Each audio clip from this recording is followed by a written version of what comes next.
Hello friends, मैं किरण UP competition रूप में आपका बहुत बहुत स्वागत करती हूँ।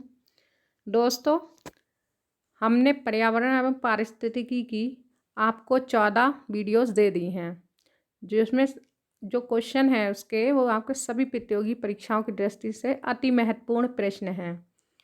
दोस्तों, आप पहले उन सभी वीडियोस को जाके प्लेलिस्ट में ज़रूर देखें, क्योंकि वो बहुत ज़्यादा महत्वपूर्ण क्वेश्चन है। दोस्तों, चलिए दोस्तों, अब उसी को आगे बढ़ाते हुए हम शुरू करते हैं आज का पहला क्वेश्चन। आज का पहला क्वेश्चन है, धुंध कोहरा का निर्माण होता है। दोस्तों, क्वेश्चन है, धुंध कोहरा का निर्माण होता है। किससे होता है? धुएं और कोहरे से। जब धुआं और कोहरा मिल जाता है तो धुंध कोहरे का निर्माण होता है। देखिए, ऑप्शन नंबर सी सही होगा। चलिए नेक्स्ट क्वेश्चन। नेक्स्ट क्वेश्चन है, CO का विषैला प्रभाव होता है।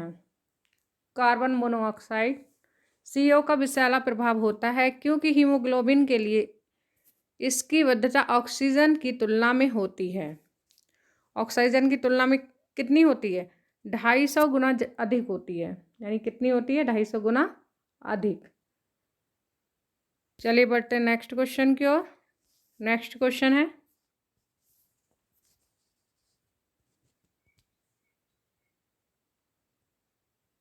कार्बन मोनोऑक्साइड मनुष्य के लिए हानिकारक है क्योंकि क्यों है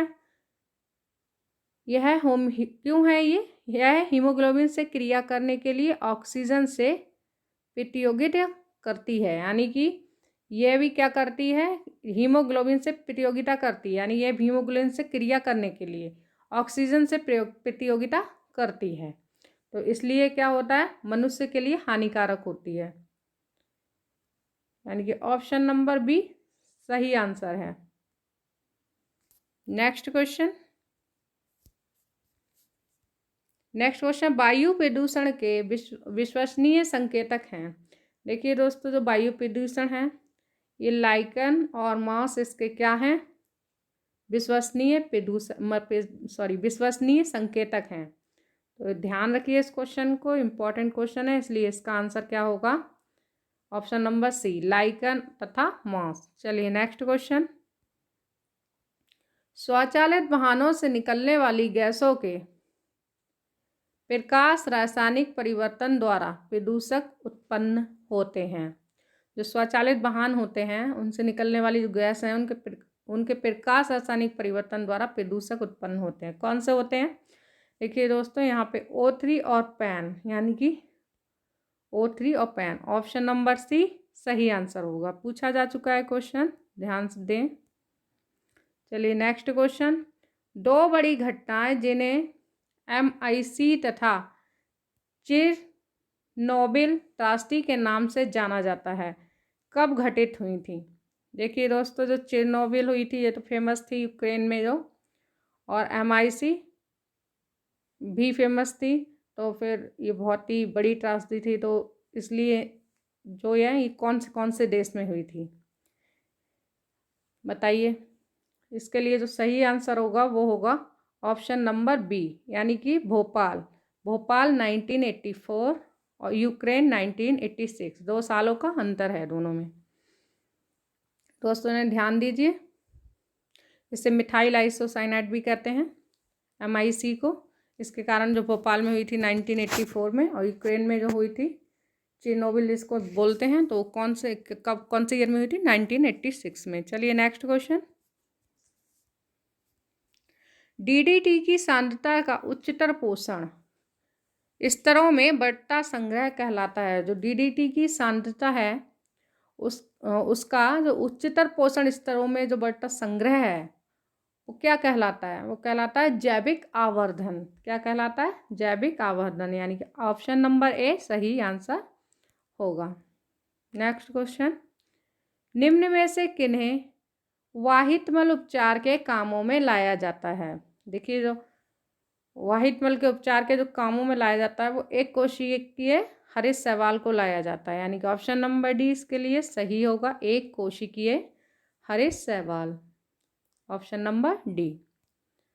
नेक्स्ट क्वेश्चन, पृथ्वी पर जीवन के अस्तित्व को सबसे बड़ा भय है। देखिए दोस्तों, वैसे तो पृथ्वी के जीवन के लिए वनों का कटाव से भी है, मनुष्यीकरण से भी है, लेकिन इनमें से जो सबसे अस्तित्व को सबसे बड़ा खतरा है वो है विकिरण के कारण, यानी कि रेडिएशन के कारण। यानी कि ऑप्शन नंबर 20 क्या सही आंसर होगा।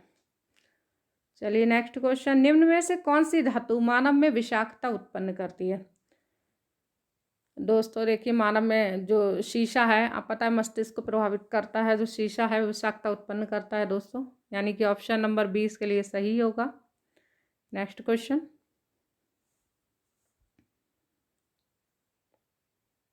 निम्नलिखित ग्रीन हाउसों में से कौन है जिसके द्वारा ट्रोपोस्फियर में ओजोन प्रदूषण नहीं होता।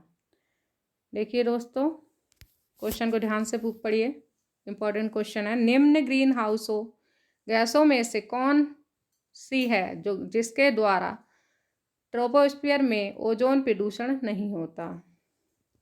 इसके लिए सही आंसर होगा दोस्तों, बताइए इसके लिए सही आंसर। कार्बन मोनोऑक्साइड, यानी कि कार्बन मोनोऑक्साइड से ओजोन प्रदूषण नहीं होता। चलिए नेक्स्ट क्वेश्चन, रेडियोधर्मी प्रदूषण से संबंधित कथन में कौन सा सही है। देखिए, जो रेडियोधर्मी जो प्रदूषण होता है, रेडियोधर्मी जो प्रदूषण होता है दोस्तों, इसके कथन में कौन सा सही नहीं है। ये पशुओं में आनुवांशिक परिवर्तन लाता है। आप सभी जानते हैं जो रेडियोधर्मी होता है, इस पर अगर ये कोई भी मतलब रेडियोधर्मी पदार्थ होता है तो उससे क्या होता है, काफ़ी समय तक इसमें आनुवांशिक चेंजिंग लाता रहता है, तो इसलिए यह पशुओं में आनुवांशिक परिवर्तन लाता बिल्कुल सही है। यह मृदा में विद्यमान विभिन्न खनिजों को असंतुलित कर देता है, ये भी बिल्कुल सही है। जहाँ जो रेडियोधर्मी प्रदूषण है वो क्या करता है, मृदा में विभिन्न खनिजों को असंतुलित कर देता है। नेक्स्ट, यह रक्त संचार में व्यवधान पैदा करता है। नहीं, रक्त संचार में कोई व्यवधान पैदा नहीं करता है। और नेक्स्ट क्वेश्चन नेक्स्ट ऑप्शन है, यह है कैंसर पैदा करता है। ये भी सही है कि ये कैंसर पैदा करता है, इसलिए इसका आंसर कौन कौन सही होगा, 1, 2, 4, यानी कि ऑप्शन नंबर सी सही आंसर होगा। चलिए नेक्स्ट क्वेश्चन,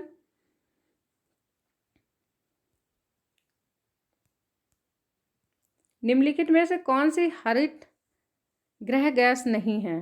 दोस्तों ये तो आपने पढ़ा ही होगा और फेमस क्वेश्चन है, इंपॉर्टेंट क्वेश्चन है। Carbon dioxide, methane, nitrogen, nitrous oxide, बताइए इसका सही आंसर होगा option number D, nitrogen. Nitrogen हरित ग्रह गैस नहीं है, जबकि कार्बन मोनोऑक्साइड भी है, मीथेन भी है, नाइट्रस ऑक्साइड भी है, लेकिन नाइट्रोजन नहीं है। नाइट्रोजन पता है हमारे वायुमंडल में सबसे ज़्यादा पाई जाती है, 78.08% पाई जाती है। उसके बाद कौन सी पाई जाती है, ऑक्सीजन पाई जाती है लगभग 21%। उसके बाद कौन सी पाई जाती है, ऑर्गन पाई जाती है। चलिए दोस्तों नेक्स्ट क्वेश्चन, नेक्स्ट है, लाइकेन सबसे अच्छे सूचक हैं किसके हैं, वायु प्रदूषण के। लाइकेन वायु प्रदूषण के सबसे अच्छे सूचक हैं। लाइकेन वायु प्रदूषण के एक सबसे अच्छे सूचक हैं। चलिए नेक्स्ट क्वेश्चन, भूमिगत जल को दूषित करने वाले अजैविक प्रदूषक कौन से। देखिए जैविक यहाँ नहीं पूछा है, यहाँ अजैविक पूछा है। देखिए ध्यान दीजिए, तो अजैविक में जो भूमिगत जल है उसको दूषित करने वाला प्रदूषक कौन सा है, आर्सेनिक है, यानी कि ऑप्शन नंबर सी सही आंसर होगा। Option number C arsenic. चलिए नेक्स्ट क्वेश्चन, निम्नलिखित पदार्थों में से कौन से ओजोन रिक्तिकारक हैं। देखिए दोस्तों, ये क्वेश्चन पहले भी आ चुका है, जब हमने पहली या दूसरी वीडियो दी थी उसमें भी बताया था कि जो 1987 है उसमें मॉन्ट्रियल, जब ओजोन छिद्र का पता चला था तो 1987 में क्या होता, मॉन्ट्रियल में एक प्रोटोकॉल हुआ था जिसे मॉन्ट्रियल प्रोटोकॉल के नाम से भी जानते हैं। उसमें क्या हुआ था, क्लोरोफ्लोरोकार्बन्स, हैलांस, कार्बन टेट्राक्लोराइड्स पे क्या हुआ, रोक लगाई गई थी। तो इसलिए ये सभी ऑप्शन क्या हैं, सही हैं, यानी क्लोरोफ्लोरोकार्बन, हैलांस और कार्बन टेट्राक्लोराइड, यानी कि इसका सही आंसर होगा 1, 2, 3, तीनों सही हैं, यानी कि ऑप्शन नंबर डी। चलिए नेक्स्ट क्वेश्चन, सूची 1 को सूची 2 से सम्मिलित कीजिए। सूची 1 को सूची 2 से सम्मिलित कीजिए। सूचियों के नीचे दिए गए कूट से सही उत्तर का चयन कीजिए। चलिए देखिए इसको करते हैं। देखिए शीशा किसे प्रभावित करता है? देखिए शीशा है मस्तिष्क को प्रभावित करता है। किसको करता है? मस्तिष्क को। लगा लीजिए मस्तिष्क।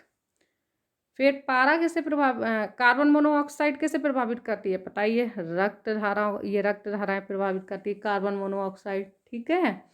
और ये जो है एस्बेस्टॉस धूल किसे करती है? फेफड़े को प्रभावित करती है। पारा उदर को प्रभावित करता है। किसको करता है? उदर को। ध्यान से देख लीजिए इस क्वेश्चन को दोस्तों। कार्बन मोनोऑक्साइड रक्त धाराएं प्रभावित करती है। इससे प्रभावित अंग कौन सा है? रक्त धाराएं। शीशा सीधे सीधे मस्तिष्क को प्रभावित करता है। पारा उदर को प्रभावित करता है, जबकि एस्बेस्टॉस धूल फेफड़े को प्रभावित करती है। धूल से तो पता ही है आपको, फेफड़े प्रभावित होते हैं।